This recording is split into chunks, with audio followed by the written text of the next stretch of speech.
La terapia manual es una herramienta fundamental de la fisioterapia. Es una modalidad de tratamiento que ha demostrado ampliamente su potencial para reducir el dolor del paciente. Para mejorar los resultados obtenidos con terapia manual, resulta de gran utilidad clasificar a los pacientes en subgrupos. Dedicar un tiempo a fenotipificar, a subagrupar, llega a resultar, en muchos casos, de más ayuda que la identificación de una lesión específica. Ya vimos cómo tanto las reglas de predicción clínica como la aplicación del modelo biopsicosocial nos pueden ayudar a identificar a aquellos pacientes que responderán mejor a una intervención de terapia manual. En este episodio vamos a hablar de aquellas variables fenotípicas con capacidad documentada para influir en los resultados analgésicos.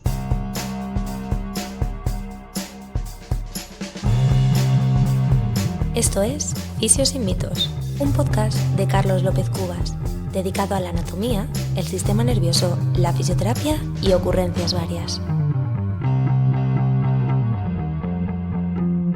Hemos visto reglas de predicción clínica, hemos visto pros y contras del modelo biopsicosocial. Vamos a ver la fenotipificación de pacientes en relación directa con terapia manual hasta dónde ha llegado. O sea, la situación actual que nos garantiza qué variables, a qué información nos podemos atener para que realmente subagrupar a los pacientes nos ayuden en una mejor praxis de terapia manual.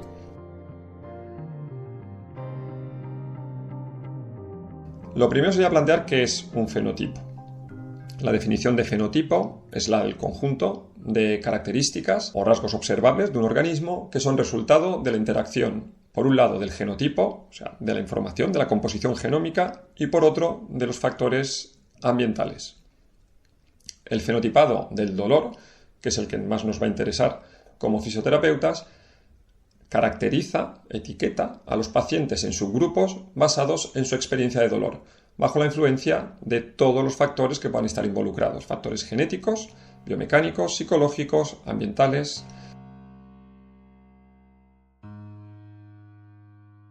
El objetivo del fenotipado es hacer que las opciones de tratamiento sean más óptimas, es mejorar tanto las opciones terapéuticas como pronósticas en base a todas las variables que determinan este fenotipo.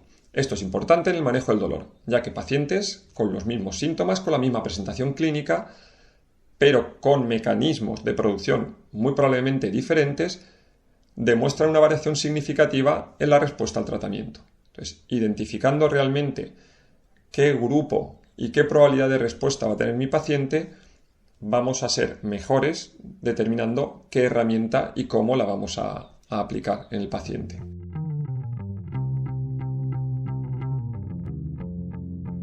¿Qué factores influyen en la respuesta al tratamiento farmacológico del dolor? Muchísimos. Nombramos primero farmacológico porque es el que tiene mucho más campo de evidencia. Los factores normalmente se describen como moderadores de la respuesta al tratamiento, hablaremos de ellos, son de diferentes características y todos determinan que no solo la química del fármaco va a generar una respuesta analgésica directamente proporcional. O sea, si tú entras en un determinado subgrupo, vas a responder mejor o peor al tramadol. Si tú entras en otro determinado subgrupo o estás en una determinada situación psicosocial, tu respuesta a la lidocaína va a ser diferente. La influencia de estos factores en la analgesia mediada por terapia manual podría ser más sustancial aún que en relación con la farmacología, ya que la terapia manual se basa en modificaciones en las vías endógenas de alivio del dolor, sin la inducción, como en este caso, de un agente externo como la farmacología, la medicación.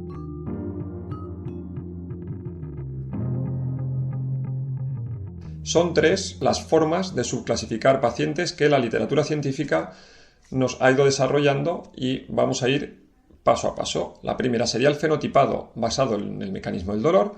La segunda es basado en la respuesta propiamente al estímulo nocivo.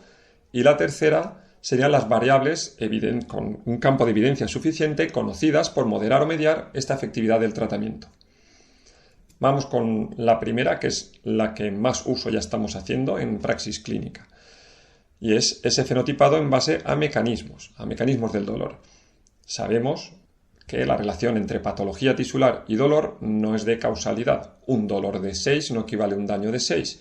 Una patología con un daño de 3,6 no duele 3,6 en todos los pacientes. El dolor no por su intensidad define el problema. De hecho, sería mucho más sencillo porque fenotipificaríamos así. Haríamos un fenotipado de decir, pues de 0 a 1 en dolor es este subgrupo, de 1 a 6 en escala de 0 a 10 sería este otro subgrupo y de 6 a 10, pongamos, sería otro subgrupo. Pero sabemos que no, nos hace falta indagar mucho más para saber realmente qué hay detrás de esa producción de dolor y para eso establece un marco, que es el marco de procesos o mecanismos del dolor, como medio de clasificación. Este tipo de subdivisión sí que nos ayudaría a conducir mejor el manejo del dolor de forma más específica en el paciente.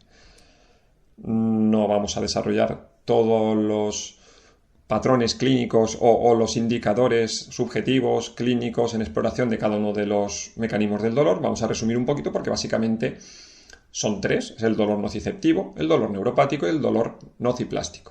El dolor nociceptivo es el dolor que se relaciona con la activación de nociceptores sin contar los nociceptores del tejido neural. Sería el dolor que surge de un daño real o amenazante de tejido no neural y se debe a esta activación de los nociceptores. El dolor neuropático sí que implica el problema, la emergencia de información de nocicepción, incluso de una desorganización mucho más allá de la nocicepción desde el tejido neural, y sería el dolor causado por una lesión o enfermedad del sistema nervioso somatosensorial. Y por último, el dolor nociplástico, un término que a mí me chirría un poco, no me acaba de gustar ese término, pero es el que se ha acabado aceptando para aquellas formas más disfuncionales, más maladaptativas, más injustificadas de dolor, un dolor más complejo, y tendría una definición así como aquel dolor que ni es nociceptivo ni es neuropático y que es un dolor problema. El propio problema implica cambios neuroplásticos, cambios en diferentes mecanismos como la sensibilización central, como la imprecisión cortical, desórdenes de la salud representacional. Entonces, su definición sería algo así como el dolor que surge de una nocicepción alterada a pesar de la falta de evidencia clara de daño real o amenazante al tejido que cause la activación de nociceptores periféricos o evidencia de enfermedad o lesión del sistema somatosensorial que cause el dolor.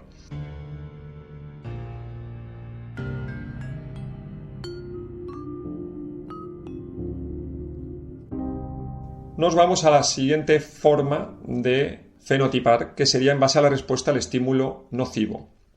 Y aquí la literatura nos ofrece dos subtipos, dos fenotipos, en base a cómo responden al estímulo doloroso. Entonces tendríamos las personas que responden con una reducción en el dolor con el tiempo, o sea, con la prolongación de la nocicepción o con la repetición del estímulo potencialmente nociceptivo, y serían aquellos pacientes en los que su respuesta neuroplástica a esta situación se basa más en un mecanismo de habituación, ¿vale? Son pacientes con una gran adaptabilidad al dolor. Por otro lado, tendríamos a las personas que presentan un aumento o mantenimiento del dolor en respuesta al estímulo repetido. En este caso, la neuroplasticidad va en la dirección de una sensibilización, bien periférica, bien central, pero en cualquier caso, una sensibilización que hace que el paciente tenga una peor adaptabilidad al dolor.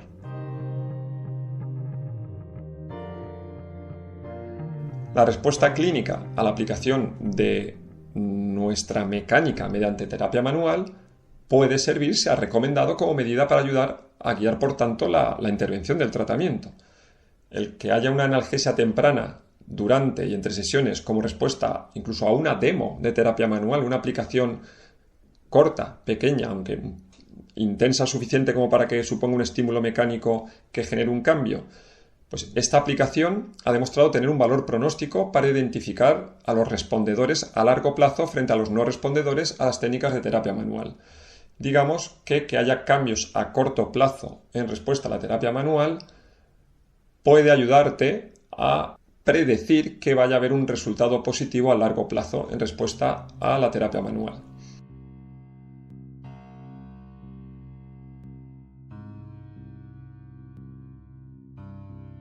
Realmente esta asociación a nivel clínico aún no ha sido suficientemente evidenciada.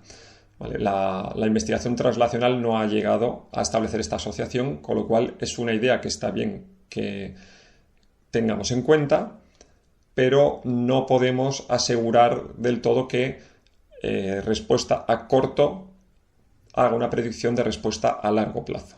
Lo que sí que está claro es que como forma de razonar en nuestra toma de decisiones no va muy desencaminado en cuanto a que fenotipar basando en medidas de respuesta clínica tiene un gran interés, ya que estás utilizando la propia respuesta clínica, la respuesta clínica real, documentada, referida por el paciente, como un factor guía en lugar de intentar identificar cuál podría ser esa respuesta clínica.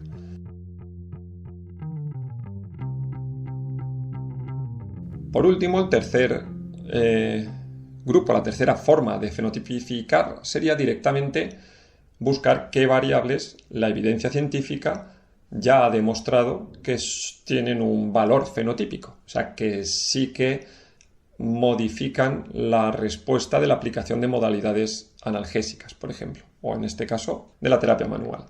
Entonces, estas variables son de diferentes campos. Hay variables psicosociales, variables de dominios relacionados con el sueño, cualidades propias de la presentación clínica del paciente y otras pruebas sensoriales más específicas, más utilizadas en campo de investigación.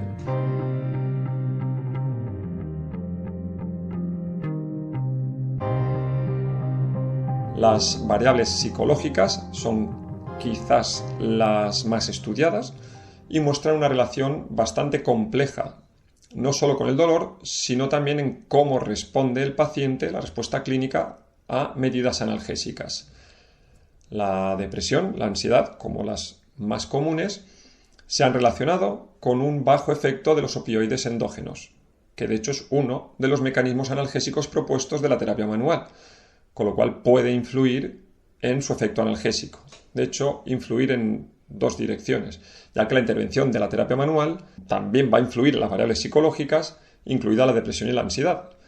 Tenemos por un lado que un paciente en un estado de depresión va a tener un peor resultado analgésico en respuesta a la terapia manual, pero por otro lado la terapia manual va a influir sobre sus indicadores de depresión o de ansiedad.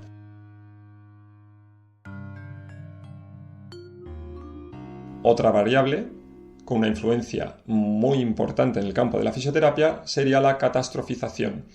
Sobre todo, el ser catastrofista ya previo al tratamiento, el tener una idea exagerada de lo que te ocurre o un pesimismo enorme acerca de cuál va a ser tu previsible evolución.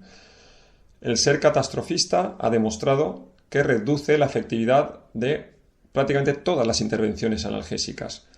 Reduce la efectividad de la cirugía, reduce la efectividad analgésica de la farmacología, tanto analgesia vía tópica como inyecciones de corticosteroides, como efectos de opiáceos. También influye haciendo que la intervención psicológica tenga peor resultado, menor potencial analgésico y, lo más interesante para nosotros, reduce la efectividad analgésica de la fisioterapia. El ser catastrofista se relaciona con cambios neuroplásticos que alteran no solo a nivel de respuesta neurológica, sino también neuroinmune. Incluso modifica aquellos cambios que son inducidos por la terapia manual.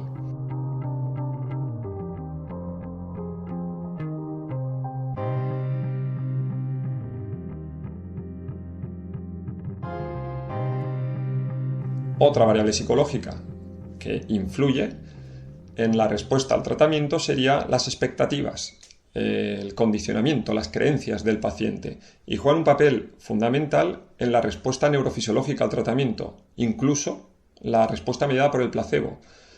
Por lo tanto, muy modificable por vía de la terapia manual.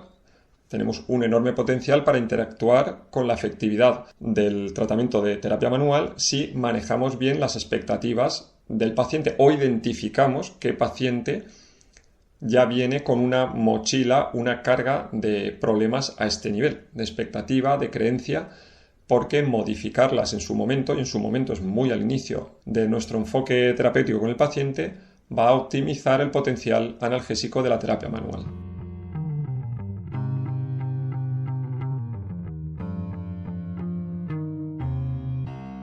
Las propias cualidades del dolor en sí, sobre todo el dolor inicial, la variabilidad del dolor y su intensidad, resultan pronósticas de la respuesta al tratamiento, incluido el tratamiento con terapia manual. Esta relación se ha destacado principalmente en dos líneas. Una, los pacientes con niveles más bajos de dolor inicial muestran una respuesta más favorable a la aplicación de terapia manual que aquellos con niveles más altos de dolor inicial.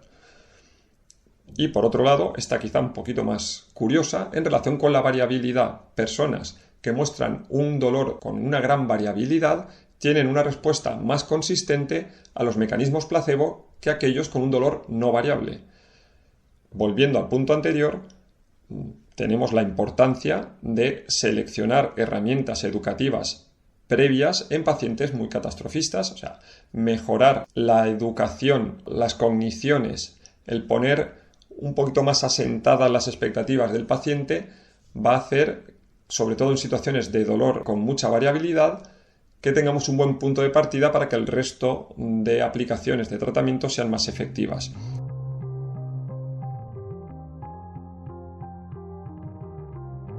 Tenemos el sueño y la fatiga también como factores que influyen y de hecho lo hacen de forma bidireccional. Dormir mal hace que puedas tener más dolor hace que duermas peor. Y esto ocurre tanto en sujeto sano como en pacientes. Yéndonos a un extremo, la privación del sueño llega a reducir el umbral de dolor en controles sanos. El mecanismo detrás es multifactorial, o sea, el que no duermas y tu umbral del dolor sea mucho más bajo y por lo tanto sea mucho más fácil que tengas dolor, incluye alteraciones tanto en sistemas de modulación endógena del dolor como en sistemas de inflamación y con variables comportamentales, conductuales y en el estado de ánimo. Hoy en día la mayoría de revisiones ya sugieren que como fisioterapeutas a la hora de fenotipificar, tener en cuenta las variables relacionadas con el sueño del paciente nos pueden ayudar mucho tanto a predecir el desarrollo de dolor del paciente como la posible respuesta a nuestras intervenciones terapéuticas.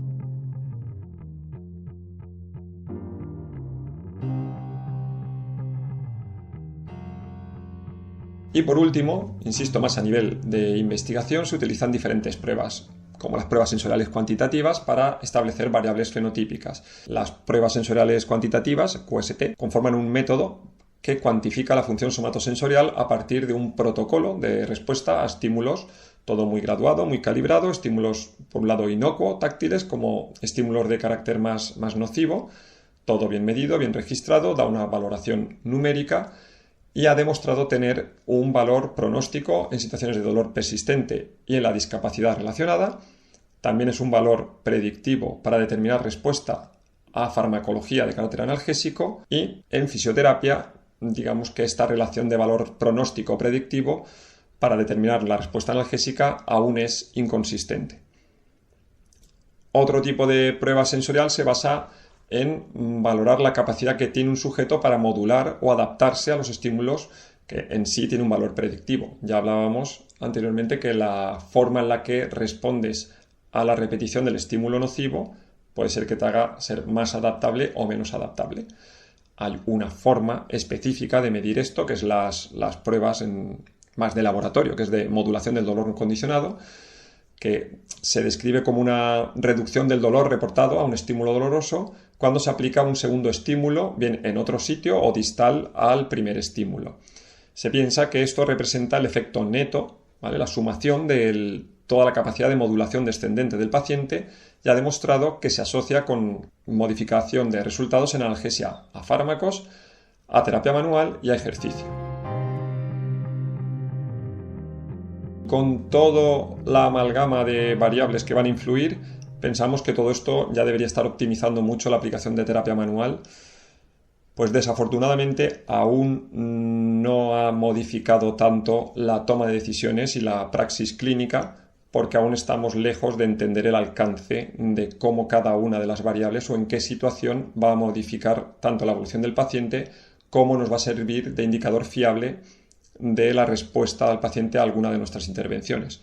Pero es un buen estadio, es una información que como fisioterapeutas debemos mantener en nuestra cabeza a la hora de hacer un razonamiento clínico sobre todo para hacer una mejor predicción del resultado de nuestra intervención. Vamos a intentar concluir con algunas ideas generales. Digamos, lo básico, quizá lo más importante, es evitar ya el buscar la técnica perfecta. O sea, más que buscar la técnica perfecta para el paciente promedio, busquemos qué pacientes van a beneficiarse de la aplicación de cualquier técnica. Es mejor siempre un enfoque centrado en la individualidad del paciente, en sus necesidades, en sus pensamientos. Hay que valorar los factores fenotípicos, las variables que sí que sabemos que van a influir, y tratar de determinar lo que cada paciente puede necesitar según sus expectativas, creencias, experiencias pasadas y sobre todo su presentación clínica. Cerramos con una idea: la terapia manual es una herramienta analgésica demostradamente útil y es muy mejorable si aprendemos a identificar los pacientes que más se van a beneficiar de ella y fundamentamos su aplicación en modelos basados en evidencia.